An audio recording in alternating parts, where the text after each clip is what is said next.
The kitchen was silent, just the clock ticking and the ice melting in my glass. My name's Jack Bennett, and 3 weeks ago, I found out my wife was sleeping with another man. I didn't yell. I didn't throw things. I just sat there, staring at her phone, reading every message that turned my marriage into a joke. Most men would lose it. I didn't, because anger gives them power. So I planned something different. I found his wife, and I took her on a date neither of them will ever forget. Not to hurt, to show them what silence can do, how it feels when control changes hands. They thought they could play with my life. They were wrong. If you've ever been betrayed, stay. You'll want to hear how this ends. Subscribe, because the real revenge story starts now. The kitchen light felt colder than usual, like it knew. My phone was dead, so I asked to borrow Laura's, simple married stuff. I dialed my mom, then a banner slid across the screen. Same hotel. 3 words, and the floor in my chest gave way. The blue glow spilled across the counter, across my hands. I tapped it. A thread opened like a trapdoor. Times. Room numbers. Inside jokes that weren't ours.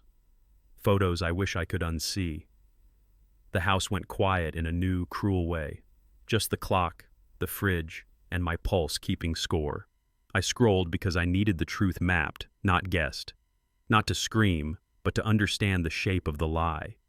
Every swipe redrew my life with a thinner line. When I reached the top of the thread, I stared at the date like it was carved into stone. That was the moment a man decides who he is. I kept reading. I didn't throw the phone. I set it down and sat. There's a stillness men learn after hard hits. Count your bones before you stand. On the mantel, our wedding photo leaned forward, like it wanted to warn us. Younger faces, lighter faces. I tried to remember what we promised and couldn't. When did we stop being us? The question sounded small in my own head. I breathed the way my father taught me. In, hold, out. Rage makes you sloppy. Pain makes you stupid. I needed to be neither. I rinsed my glass, wiped the counter, small chores that keep a man upright when the world bends. Then I looked at the phone again and made a choice. I wouldn't beg. I wouldn't brawl. I wouldn't perform the scene everyone expects. I wouldn't shout. I'd act. Action starts with clarity. Names, places, patterns, proof. I straightened the photo, turned off the light, and let the dark tell the truth. The night stretched thin as fishing line. I read every message twice, then a third time, mapping the lie like a blueprint. Wednesdays, a boutique hotel off I-25. The same room, more often than not. Nicknames that made my teeth hurt. I put it in order. Dates, times, receipts I could request. Cameras they forgot about. Cold work, the kind a man does when he can't afford another mistake. Outside, the sky traded black for charcoal, then for that pale gray that makes a kitchen look honest. I took screenshots. I labeled folders. I made a backup. I wasn't trying to catch her. She'd already caught us both in the same net. I was making sure I never doubted what I knew. That's the part nobody talks about. Certainty steadies your hands. When I closed the last file, I set my palms flat on the table and felt the calm arrive. The plan was simple, and it was mine. Morning wore a friendly mask. I brewed her coffee the way she likes. 2 creams, 1 sugar, because routine is a language married people speak without thinking. Laura floated in with that casual smile, kissed the air near my cheek, checked her email. Late dinner with clients, she said, stirring the coffee I made. I watched the micro-tells, the blink that lingers, the swallow that doesn't fit the sentence. Sun poured across the backsplash like nothing had changed. I leaned on the counter and kept my voice even. Be safe, I said, and the words sat between us like a question I wasn't asking yet. She looked up, searching my face for a storm that wasn't there. There's power in refusing the performance people expect. I rinsed the spoon. She grabbed her keys. On her way out, she asked if I needed anything. No, I said, holding her eyes just long enough to mean everything. The door clicked shut. The house exhaled. Men my age grew up fixing things with our hands. These days, sometimes you fix them with a search bar. I opened my laptop and typed the name from the thread. Ethan Cole. LinkedIn showed the suit and smile version. Project lead, promotions, conference lanyards. Facebook held backyard barbecues, a Broncos cap, a cul-de-sac I'm sure I've driven past. Then Instagram, sunsets at Chatfield, a lab mix named Scout, and a woman with steady eyes, Grace, leaning into him like trust. Something tightened, not anger, older than that. These weren't villains. These were people who forgot what vows are for. I noted the school crest on Grace's t-shirt, followed it to a staff page, found a district email. The cursor blinked in an empty message, that little heartbeat of a decision. I rested my fingers on the keys and took one last breath, the kind before stepping onto a high ladder, steady, careful, committed. I copied her address, closed my eyes, and got ready to write. I'd already found her address. Now I had to find my words. The blank email stared back like a mirror I didn't want to step in front of. I typed a line, deleted it, typed another, deleted that too. Most men know this dance, when you're trying to stay decent while your chest is on fire. I kept it plain, the way my father wrote notes for the fridge. No drama, just facts. Hi, Grace. I think our spouses have been spending time together. I'm not looking for a fight. I think we should talk. I read it twice, checking for anger in the seams. None. I added my number. I took a breath the way you do before speaking at a funeral. Steady, careful, almost prayerful, and moved the cursor to send. A single click, and the screen dimmed like the room had exhaled. I closed the laptop. The kitchen felt different now, like I'd opened a door I couldn't close. Somewhere, a clock kept perfect time. I didn't plan to hear back that fast. The phone buzzed before the coffee finished dripping. Can we talk? That was it. 3 words. No punctuation, like she'd swallowed the rest of the sentence. I texted my number. It rang right away. Her voice was quiet, the kind people use when the kids are asleep or the truth is fragile. We agreed on neutral ground. A brick-walled coffee shop downtown, the kind with a chalkboard menu and a line of folks on laptops pretending they're fine. Tomorrow, 10 a.m., I said, because decisions feel sturdier in daylight. After we hung up, I looked at the empty mug and felt time slow down, like the hours were sand in a narrow glass. You'd think answers would make you lighter. Sometimes they make you heavier in a way you can carry. I wrote the time on a sticky note and pressed it to the fridge. Then I waited, counting sleeps like a kid on Christmas Eve. Sleep didn't visit. I wiped the counter twice, then a third time, moving salt and pepper like chess pieces. Men build rituals when the ground shifts. Sweep the floor, fold the towels, line up the bills, try to give chaos a shape. Keep it calm, I told myself, the way you do before a hard talk with a foreman or a teenager who's testing the fence. I laid out what I'd bring. Printed screenshots, a timeline, dates circled in red. Not to corner her, just to make sure the truth didn't slip through our fingers.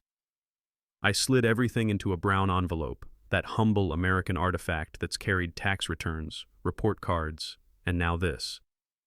I set it on the table and rested my palm on it, feeling the weight of proof and the lightness of finally naming things. The house hummed, fridge, heater, the soft tick of the thermostat. When dawn finally pushed through the blinds, I was tired but steady enough to drive. The coffee shop smelled like fresh espresso and rain-soaked coats. I spotted her by the window, Grace, hands wrapped around a cup like she needed the warmth to teach her fingers what to do. She had a schoolteacher calm about her, but her eyes were iron. We did the polite American shuffle, traffic, weather, the line that never moves, a nod to the Broncos. It's how strangers build a small bridge to step across. Then it was time. I slid the brown envelope between us. The paper hissed against wood. You should see this, I said, voice steady, as if we were reviewing estimates for a kitchen remodel. She didn't reach right away. She looked at me first, and in that second we agreed without saying it. No scenes, no shouting, no breaking the place that didn't hurt us. She opened the envelope. The light from the window fell across the first page. Outside, a bus sighed. Inside, the air went very, very still. Her eyes moved left to right, the way people read bad news they still hope might turn good. Color drained slow from her lips. He said it was just dinners, she whispered, like the words could shrink the pictures into something harmless. I nodded once. There's nothing to add when the floor gives out. She turned another page. Timestamps, the same hotel, the same room, the same lie told in different shoes.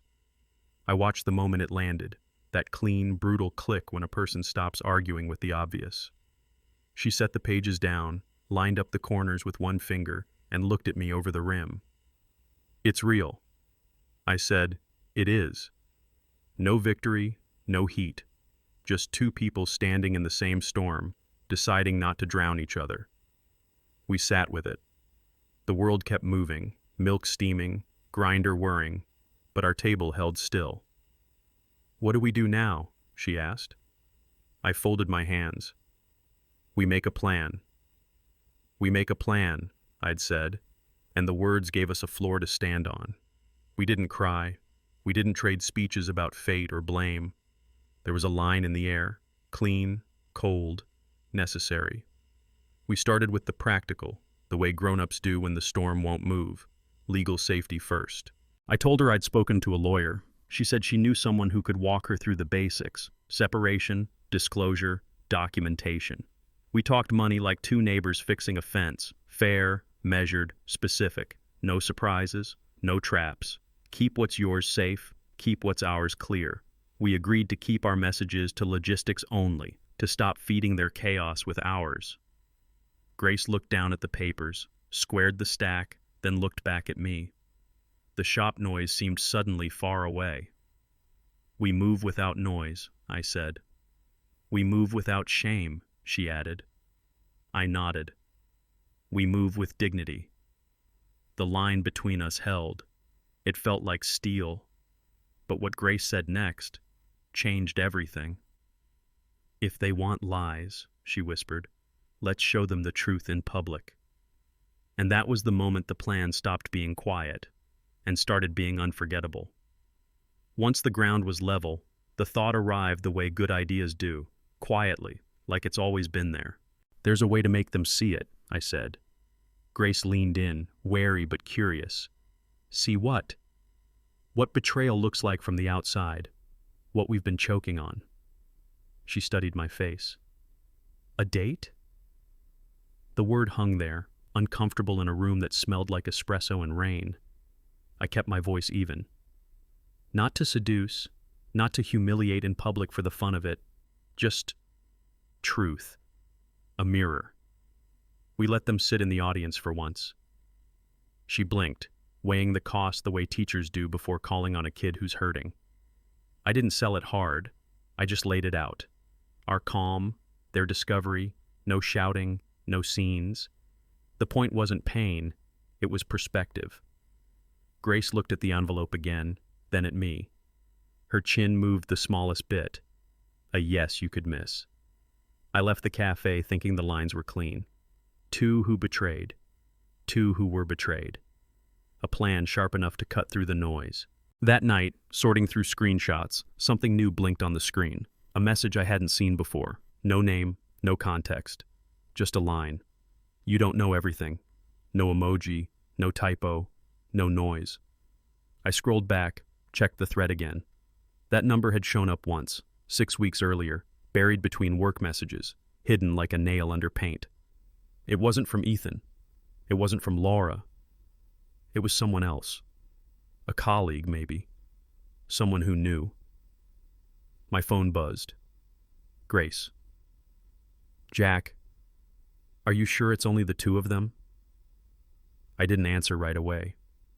The silence between us was heavier than words. The truth, it turns out, doesn't come in one layer. I opened the laptop again. The blue light washed over my hands. The plan wasn't as simple as I thought, and maybe someone else was watching too. If you're going to hold up a mirror, pick the room they chose for the lies. For them, it was the Alder room. White tablecloths, soft jazz, a host who knows regulars by name.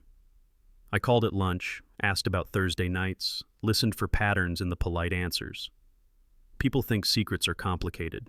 Mostly, they're just habits dressed up in better lighting. Reservation history, preferred corner, a favorite Pinot. Loyalty leaves a trail. I checked the calendar against the messages and watched the dates line up like studs in a wall. Then I confirmed a table for 4 under my name, the time they liked, the view they couldn't resist. The host repeated it back with the kind of warmth money buys. I thanked her and hung up. It felt like tightening the last bolt on a beam, quiet, decisive, load-bearing. Thursday settled on the week like a dare. Every hour between now and then had a job. Hold steady, hold ground, hold fire. Thursday needed a uniform, not a costume. I pulled the suit that fits my shoulders like a promise and laid it flat on the bed. Clean white shirt, black tie, shoes buffed until the leather could pass for water. Grace texted a photo of a simple black dress. No glitter, no noise. We practiced our cover story on the phone. First date after hard months. 2 people trying to remember how to be light, not flirty, composed. We set signals. 1 glance to pause, 2 to leave. We'd shake hands with the host like regulars, take our seats, let the room do the math. I stood in the bathroom mirror and watched my face settle into the expression I needed. Not smug, not wounded. Control, not chaos. A man's face can carry a house when it has to. I slipped the watch my father left me around my wrist and felt the click. Some looks are armor, some are keys. Tonight, I needed both. I booked the table under Jack Bennett, party of 4, the kind of detail that sounds ordinary until it doesn't. I picked the same hour they favored, just late enough to feel expensive. When the host answered, I kept my tone casual, neighborly. We confirmed the time, the corner by the window, the notation for a special occasion. Before I hung up, I asked if she could meet us at the door. I said I wanted to make sure everything felt right. She promised to be there. Good. That would put us within earshot when names got said out loud. I looked at the confirmation email on my screen, the neat borders, the cheerful font, the promise of a nice night out, and let the absurdity wash over me. 4 chairs, 2 couples, 1 truth. I forwarded the time to Grace with a single checkmark emoji. She replied with the same. The plan clicked into place like a seatbelt. Next stop, impact. By late afternoon, the sky turned that Colorado purple, the kind that shows up after a dry wind slips through Denver. I hosed the dust off the car, slow and steady, letting the water find its path the way plans do when you don't rush them. Jazz hummed out of the garage, brushed snare, a trumpet that knew restraint. My phone lit up. Late meeting, from Laura. I wiped my hands on an old towel and stared at the words until they stopped meaning anything but habit. I typed back, okay, and let the period do the talking. Then, to the empty driveway, I said what I hadn't said out loud yet. I know. The sun slid behind the rooftops. Porch lights flicked on up and down the block, that quiet suburban chorus that tells you what time it is without asking. I checked the suit one more time, the envelope, the reservation. Nothing left to add. When the sky finally went dark, I was ready. I pulled up outside Grace's place right on time. She stepped out with a small bag and a bigger breath, nodded once, and we didn't waste words on the part we both understood. The car smelled like clean leather and cologne, the kind of smell that says a man tried. We drove with the radio low, the city lights lifting and falling like a steady heart. No scenes, I said, keeping my eyes on the road. No scenes, she echoed, and that was our contract. When we reached the Alder room, I parked close enough to make an entrance but not a parade. Inside the foyer, the host looked up with that practiced warmth. I offered my name with a calm smile and felt her register it, file it, prepare to use it. Grace and I brushed hands as we crossed the threshold, just enough contact to sell the story, not enough to confuse it. The room was gold with evening, waiting for us. We didn't strut. We arrived. A couple in good clothes, laughing the way people do when they're trying to learn how again. The host led us past the bar, past a row of couples talking in low, moneyed voices. Candlelight made every glass look expensive. I pulled out Grace's chair. She sat with the poise of someone who knows both sides of a classroom. The server poured water. The ice chimed like little bells. We spoke just loud enough to be overheard without begging for attention. Work stories, a joke about parking, a soft thank you to the server. I lifted the wine list, and there, like a sudden drop on a country road, Laura. She froze mid-breath, a tiny hitch that only someone who's watched her for years would catch. Across from her, Ethan's smile thinned, then slid away. I didn't look long. I let the room do the rest. The stage was set. The audience had found their seats. There's a silence that happens before a storm. Not empty, charged. Ethan's hand slipped off the table like he'd touched a hot pan. Laura's fingers strangled her napkin into a rope. Grace turned her head and met her husband's eyes without blinking. It wasn't a dare, it was a mirror. The server asked if we'd like to start with wine. I kept my gaze forward, my tone easy. "First real date, Grace," I said, just loud enough for the right ears to hear. The words sat there like a coin on a drumhead, vibrating. Grace didn't flinch. She smiled, a small, ordinary smile that said, "This is exactly as calm as it looks." A couple at the next table paused mid-conversation, sensing a story but not knowing the plot. I raised the menu again, gave the room a second to swallow. Somewhere behind me a chair leg scraped, fast and nervous. The air shifted. The game they'd been playing finally had rules. The waiter stepped toward the corner table with a professional smile that wobbled at the edges. "The usual wine, Mr. Cole?" he asked, voice catching like a thread on a nail. Conversations around us thinned to whispers, then to nothing. You could hear the air conditioning and the soft clink of a spoon. Laura stood so fast her chair tapped the wall, her face trying to assemble a version of events that wouldn't fall apart. She took one step toward our table, then another, hands open like she could catch the moment before it hit the floor. "Jack, what is this?"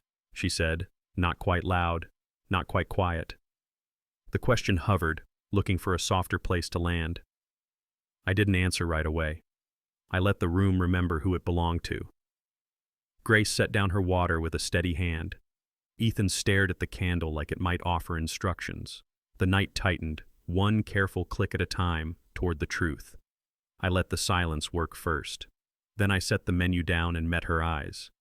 A double date. The words were plain, like a label on a box. Grace didn't even turn her head. "Enjoy your meal, Ethan," she said, calm as a school bell at the end of class.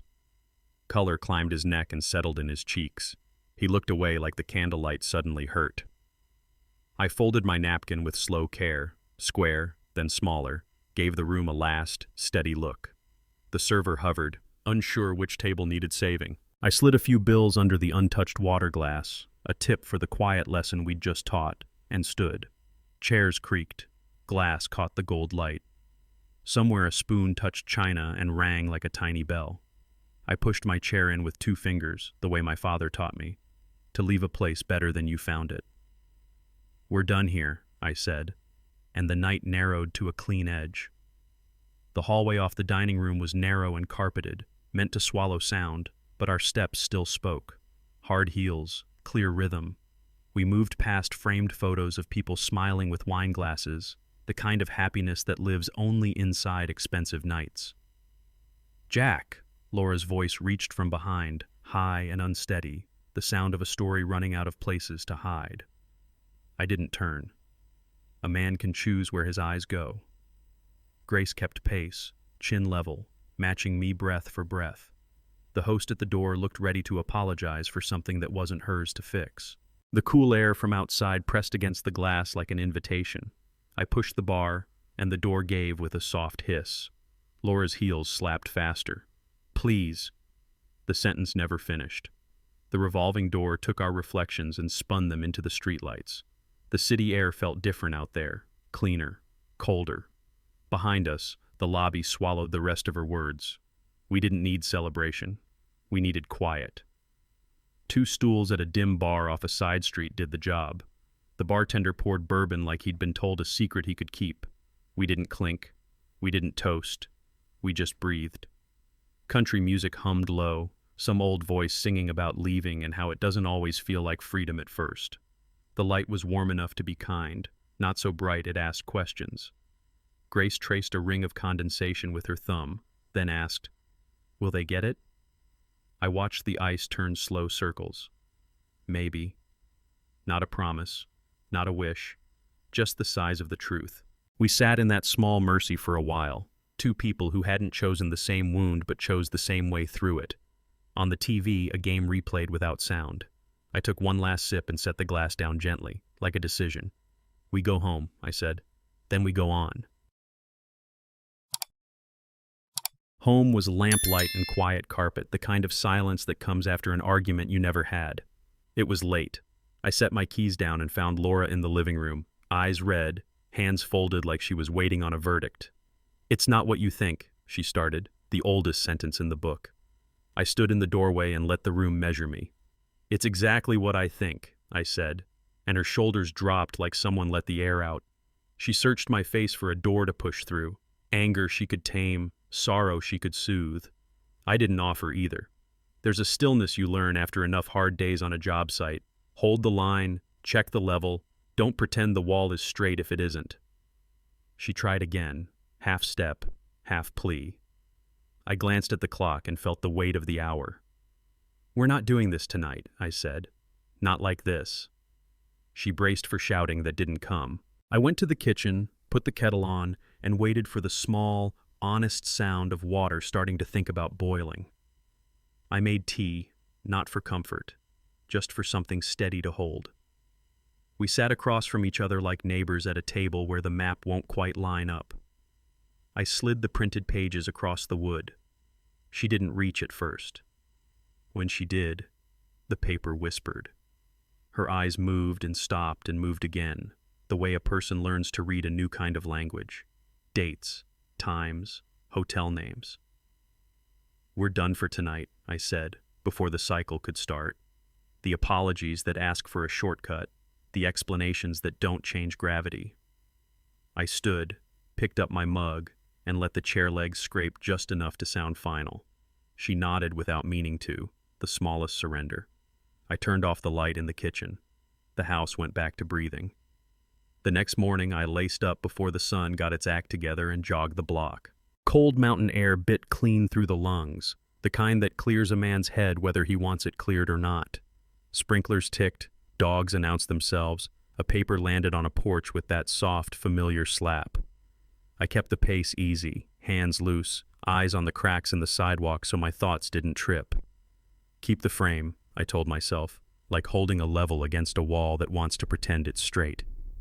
Each corner gave me a small win. Breathe in, hold, breathe out. By the time I looped back to the house, my chest hurt in the good way. I stood in the driveway, steam lifting off me in the cold. The bedroom window stared back, yesterday still sitting in it.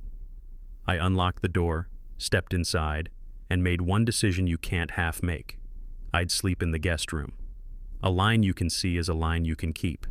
If you've ever fixed a fence, you know you start with the posts. I sat in a quiet office that smelled like paper and coffee gone an hour cold and laid out the facts. He didn't flinch. Good lawyers don't. We walked through property, accounts, what to freeze and what to leave. Words like temporary orders, inventory, and disclosure hit the desk without drama. We drew a simple map: protect the house, track the money, keep receipts. I signed what needed signing, initialed where the yellow flags told me to. He slid folders across with neat labels and the kind of pen you don't steal. Outside, the sky was bright and ordinary, as if ordinary hadn't just changed its definition. I sat in the truck for a minute with the papers on the passenger seat and my hand on the wheel. A man doesn't always get to stop a storm, but he can anchor what he built. I turned the key and felt steadier. At home, we treated the house like a job site: tape, mark, measure. We added a whiteboard to the fridge: kitchen times, car times, who's using what when. Not to punish, to prevent dumb fights that waste clean air. Passwords stayed private now. No more shared cloud, no more joint calendar telling on us. We walked the rooms like negotiators, dividing drawers and shelves the way neighbors split a driveway after snow. I kept my voice level, the way you talk when you want the conversation to end without breaking anything. She nodded more than she spoke. When we finished, I took the spare keys, garage, back door, mailbox, and set them in a neat row on the kitchen table. Metal on wood. Nothing dramatic, just a sound you remember. That row meant this is mine, that is yours, here is where we meet if we have to. I left them there and stepped back. A boundary you can point to is one you're more likely to honor. After boundaries, safety. I swapped the garage code and felt the click under my thumb. I called the insurance guy I fish with twice a summer and asked the boring questions that matter. Coverage, beneficiaries, the what-ifs you never want to test. I backed up files, put documents in a fireproof box, photographed the serial numbers on anything worth more than a story. None of it made me proud. It made me calm. You learn, after enough years, that peace isn't a feeling, it's a system.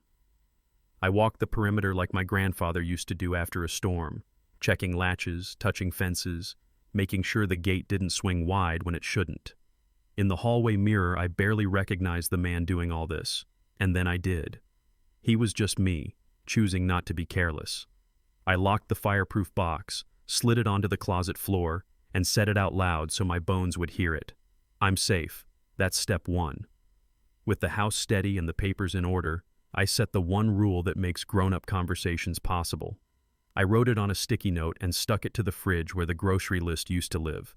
Respect is non-negotiable. No insults, no kitchen sink history lessons.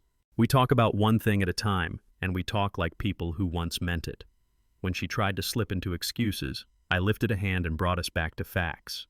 Dates, choices, outcomes. It wasn't courtroom sharp, it was driveway clear. Either the line is straight or it isn't. And when my voice wanted to rise, I gave it somewhere else to go. A breath, a pause, a glass of water I didn't need. We agreed on check-ins by text, not midnight doorframe debates.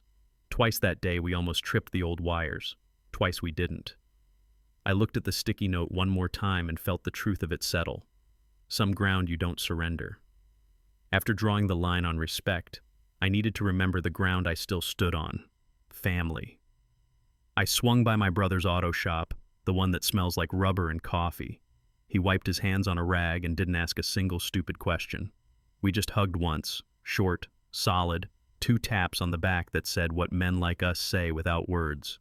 I'm here. He popped my hood anyway, looked at the belts like he could fix more than hoses. On the drive home, I called my mom in Texas. She listened the way only mothers do, with the quiet that makes room for your breath. I told her the short version, the respectful version. She didn't rush to hate anyone. She just said, soft and firm, "You still have us, son." I pulled over for that line, let it land, let it hold. The sun was low, the dash warm, and for the first time in days, the road felt like it still led somewhere I recognized. Family steadied me. Now I had to steady myself. I set a simple routine, the kind you can keep even on bad days. Gym before work. Nothing heroic, just sweat and proof. Eggs and toast, black coffee, no whiskey after 9. A 5-minute sit in the quiet with my feet on the floor and my hands open. It wasn't fancy mindfulness. It was a man reminding his body that it lives here, not in yesterday. I put alarms on my phone for meals and sleep, the same way I set a timer for paint on a porch. Do the step, let it cure, move on. I kept a small notebook in my pocket and wrote down 3 things to finish by dark. Bills paid, email sent, long walk, check, check, check. By Thursday, the jitter under my skin had turned into something that felt like a hum. Didn't erase pain. Didn't pretend. It just handed me the wheel again. I decide my days. The next evening, she asked to talk in the living room, the careful kind of talk you have when the furniture remembers better times. She sat forward, elbows on knees, twisting her wedding band like it might slide her back into the past. It was empty, she said. I was lonely. The words fell between us and waited for a softer place to land. I let them sit. I thought about every long week I'd worked, every night we'd eaten in front of the TV, 2 polite strangers with the same address. I thought about how loneliness can grow inside a house that looks fine from the curb. Then I did the thing I promised myself I would. I listened without bleeding out on the floor. I hear you, I said, but lonely doesn't erase vows. The air tightened around that sentence. She closed her eyes for a second, then opened them, wet but clear. I kept my voice low and even. We have to tell the truth, or we don't talk. The next day, my phone lit up with a number I recognized from the thread. I let it ring once, twice, then answered. Jack, man to man. His voice carried that thin swagger men use when they want a shortcut to forgiveness. I looked out the window at the street I shovel every winter, the one I've earned with sore shoulders and quiet mornings. I let 3 seconds pass. long enough to choose the man I'd be. No, I said, and the word felt clean. He started in anyway, explanations, half apologies, the kind you buy in bulk when you're scared. I didn't decorate my boundary. I just held it. "We're not doing this," I said, and hung up. The house creaked the way houses do when they settle into weather. I put the phone face down on the table and walked to the sink. The water ran cold and honest. Somewhere, a notification blinked. I didn't check it. Not all doors deserve to be opened twice. A few minutes later, a text from Grace. "He's denying." No surprise.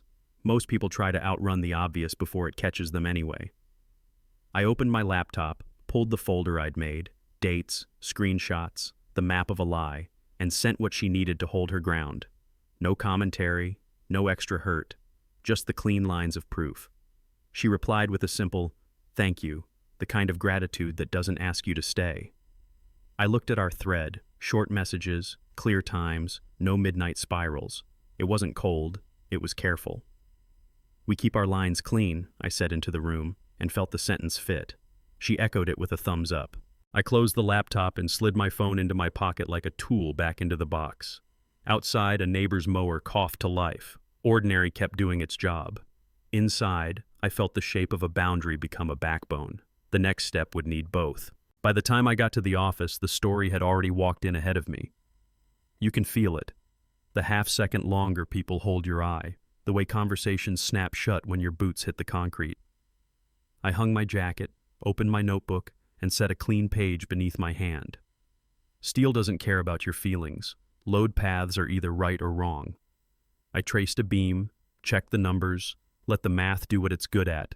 Ignore gossip. A buddy hovered like he might ask, then thought better of it. I didn't help him out. I sharpened a pencil and kept drawing. Around lunch, my supervisor stopped by, the kind of man who's seen a few marriages and more than a few roofs fail. He didn't fish. He just watched my hands, saw they weren't shaking, and gave one small nod. "Take your time," he said, the only permission I needed. I exhaled and went back to the line. After work, the house felt bigger than it should for its square footage. The washer thumped in the hallway like a distant heartbeat. The bedroom held its cold like a grudge. I flipped the wedding photo face down earlier that week, and somehow the room looked truer that way. No smiling ghosts telling me how good we used to be. I scrambled eggs, burned the first batch, ate the second standing at the counter. The TV stayed off. I didn't need someone else's drama chewing up the quiet I'd earned. I rinsed the plate, set it in the rack, listened to the tick of cooling metal. There's an honesty to an empty house. It doesn't flatter you. It doesn't lie. It just reflects what's there. I walked the hallway once, turned off the lights, and told the silence thank you like it was a person who'd done me a favor. Silence can be kind. I slept without dreaming and woke up lighter. The next evening, Laura tried a different door. No tears, just a gentler tone, the one she used to use when we'd decide on paint colors or vacation routes. She sat beside me on the edge of the couch and unwrapped old stories like souvenirs. Our honeymoon in Cabo, the cracked tile in that rental that cut my heel, the night we got stranded in Amarillo and laughed about it in a cheap motel. Her eyes searched mine for the bridge back, soft, pleading, familiar. I felt the pull, the gravity of history, the wish to pretend the ground hadn't split. But history isn't a hall pass. I stood slow, half a step back, just enough space to make the truth visible. Her face changed, the way faces do when the trick doesn't land. I wasn't cruel, I wasn't cold, I was clear. "I remember all of it," I said, "and I remember what came after." The room held steady. So did I. Clarity needs somewhere to live, so I gave it paper. I opened a notebook that still smelled like new cardboard and wrote 3 words across the top, block letters, black ink: dignity, clarity, peace. Underneath, I circled another truth like a warning label: no revenge. The temptation begged for a loophole. I didn't give it one. I signed my name under the list, a contract with the man I want to be. Then I flipped back to a page I'd torn at in the dark. Anger scribbled in heavy strokes, the kind you press too hard and dent the page beneath. I tore it clean out, folded it twice, and ripped it down the middle. The sound was small, but it moved through me like a window opening. I tucked the new page in front, smoothed it flat with my palm, and sat back. Plans are easier to keep when you can point to them. I could point now, and I would. I booked a session and went alone. The office had soft chairs and a box of tissues that did most of the talking for the room. She asked me to start where it hurt least, so I told her about the kitchen, the phone, the clock, the way a house can turn witness in under a minute. She listened without flinching, then asked the question I didn't want and needed anyway. What do you need? I looked at my hands and gave the answer I'd already written on a page at home. Respect, honesty, space. Saying it out loud made it heavier and easier all at once. We talked about anger like it was weather, real, passing, not in charge. We talked about boundaries like fences, kept up, painted, not built to punish the neighbor. At the end, she checked her calendar and I checked mine. We set another hour for next week. I stood, steadier than I sat. Outside, the light felt cleaner.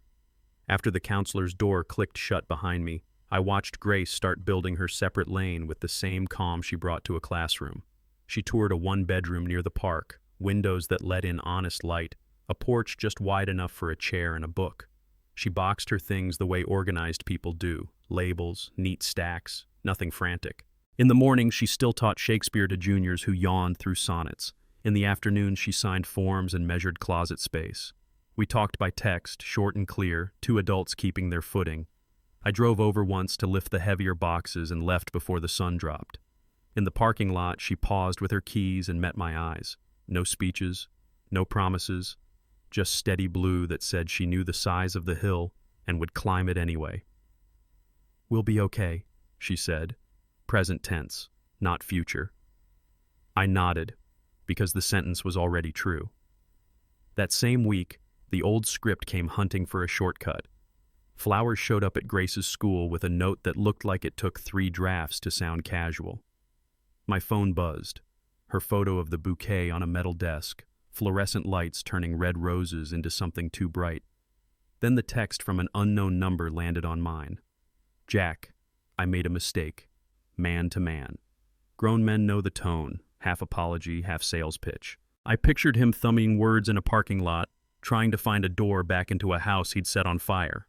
I didn't write back. Grace sent another message. "He's calling. I'm not answering." A minute later, blocked. I could see her doing it. Calm, clean, no ceremony. A teacher's hand turning a page. I put my phone face down and let the room breathe. Some endings don't need a witness. They need a boundary. Outside, sprinklers hissed. Inside, a thread went quiet for good. Boundaries held for a few days, then Laura tried the front door of forgiveness. She stood in the kitchen with eyes the color of a sleepless night and said the words designed to find weak spots. I ended it. Then softer. "Let's try counseling." Tears gathered, the kind that live half in truth, half in wish. I leaned against the counter I'd wiped clean 100 times and let silence do some of the work. Ending an affair isn't a gift you give the person you betrayed.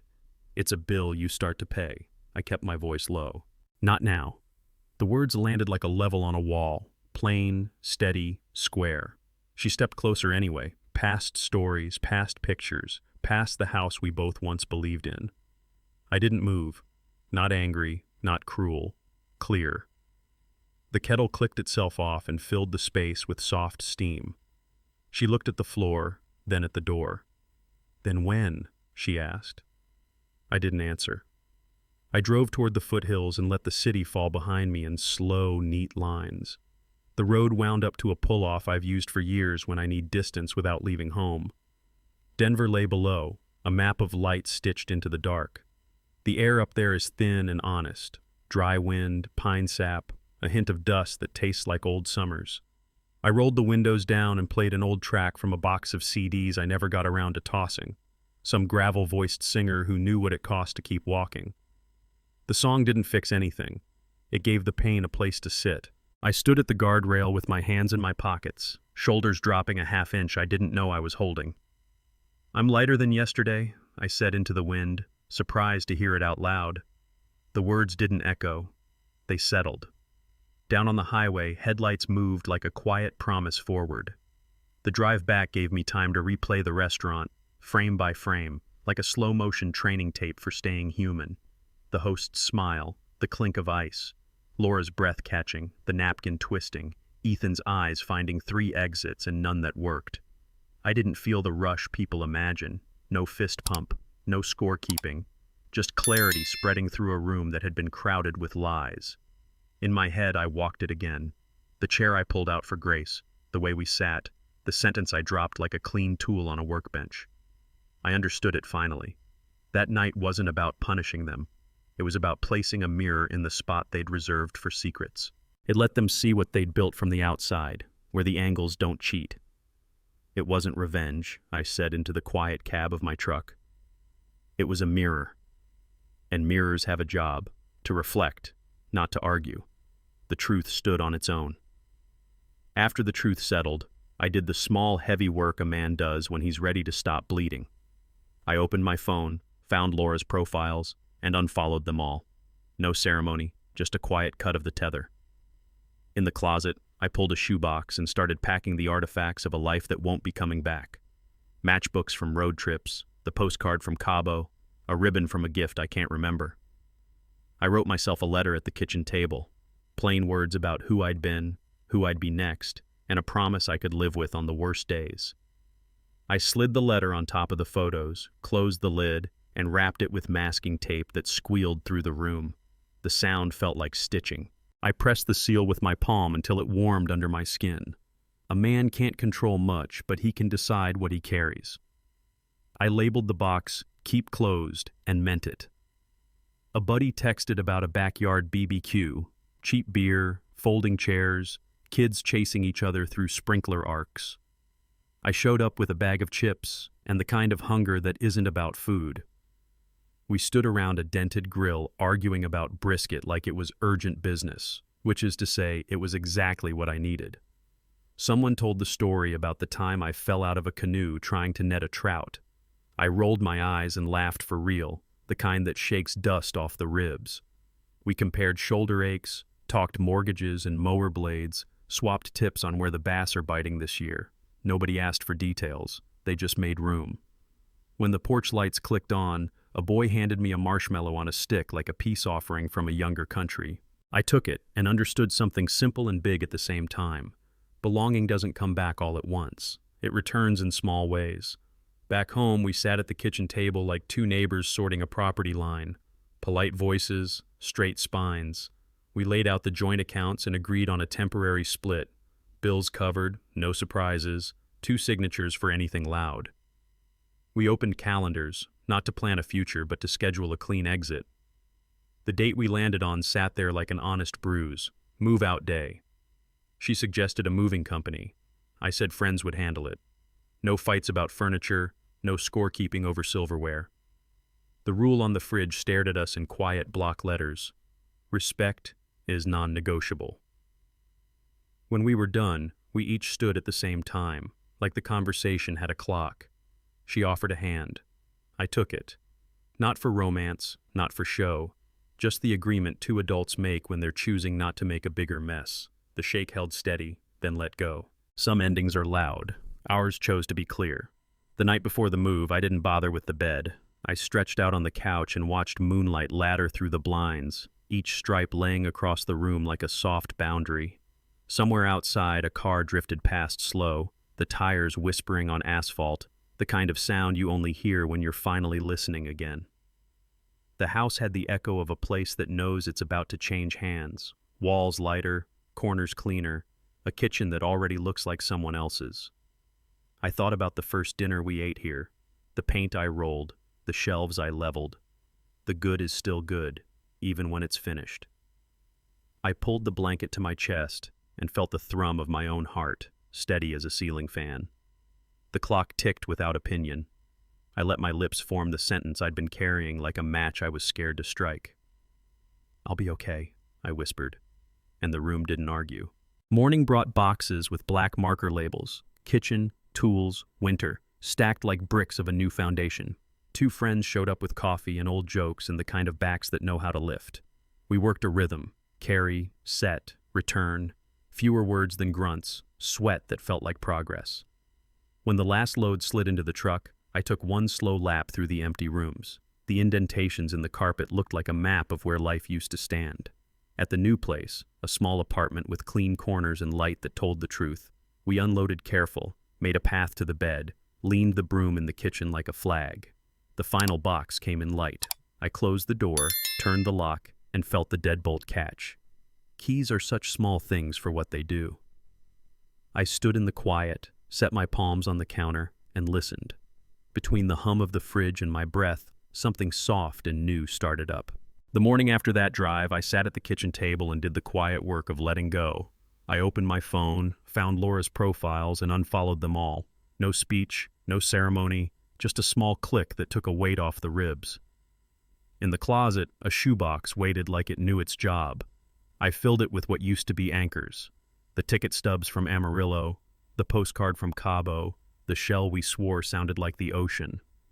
I wrote myself a letter, plain ink, no poetry, about the man I've been and the man I intend to be when this dust settles. I slipped the note on top, closed the lid, and pulled a strip of packing tape. The squeal sliced the room in two. I pressed the seal with my palm until the cardboard warmed, then set the box on the highest shelf. Some things you don't throw away. You store them where they can't run your life. I turned off my phone and inhaled clean air. Letting go created space, and I filled it with people who know me by my worst jokes and my better days. Saturday meant a backyard BBQ, aluminum trays, paper plates, a kid crying over the last corn on the cob. I brought a bag of chips and the kind of appetite you only get after a long haul. We huddled around a dented grill and argued about dry rub like it mattered more than the news, which, for an hour, it did. Someone told the canoe story, the one where I went overboard trying to net a trout and came up sputtering like a diesel engine. I rolled my eyes, then laughed before I could stop it, the first honest laugh I'd heard from my own chest in months. A friend pressed a cold beer into my hand, and we watched the sunset stain the fence. Belonging returns in small ways, I thought, as a toddler handed me a burnt marshmallow like a medal. Sunday evening, the house was calm enough for a hard conversation. We sat at the kitchen table like two neighbors settling a shared driveway. Measured voices, no blame, pens ready. We listed the joint accounts and split them clean for now. Mortgage, utilities, the quiet stuff that keeps lights on and water hot. We opened calendars, not to stitch a future, but to set a moving date that didn't lie. She offered a moving company, I said friends. We traded a few, keep this, take that, without turning plates and lamps into a referendum on love. When we stood, the fridge note stared back in block letters. Respect is non-negotiable. And for once the room matched the words. She reached out her hand. I took it, and we shook like grown-ups who'd both done things right and wrong but were choosing clarity over damage. The grip was firm, then gone. Endings don't have to break furniture to be final. Some close like a good door, quiet and square. The last night in the house, I didn't bother with the bed. I stretched out on the couch and watched the moon stripe the room through the blinds. Silver ladders climbing the wall I once painted at 2 a.m. to surprise her. Somewhere down the block, a car rolled by slow, tires whispering on warm asphalt, the kind of sound you only hear when your head finally stops shouting. Boxes sat along the hallway like patient soldiers. The clock on the stove held 11:47 without arguing. I thought about the first dinner in this place, takeout on moving blankets, two people too tired to fight gravity, and I let the memory stay good. Then I tucked my hands under the blanket and said the sentence I'd been practicing like a prayer I didn't trust yet. I'll be okay. The room didn't answer, but the air shifted. Lighter, like it believed me before I did. I closed my eyes and slept the kind of sleep that belongs to men who choose their next morning. Morning came with cardboard and black marker, kitchen, tools, winter, stacked into a new kind of order. Two buddies pulled up with gas station coffee and the kind of humor you can lift. We moved in a rhythm older than words. Carry, set, breathe, story, grunt, laugh. When the rooms finally echoed, I took one slow lap to thank the dents in the carpet and the nail holes that proved we'd lived here on purpose. The new place was small, square, honest. We hauled boxes up 2 flights, sweating through t-shirts that had seen better tailgates, then made a path to the bed and leaned the broom in the corner like a flag.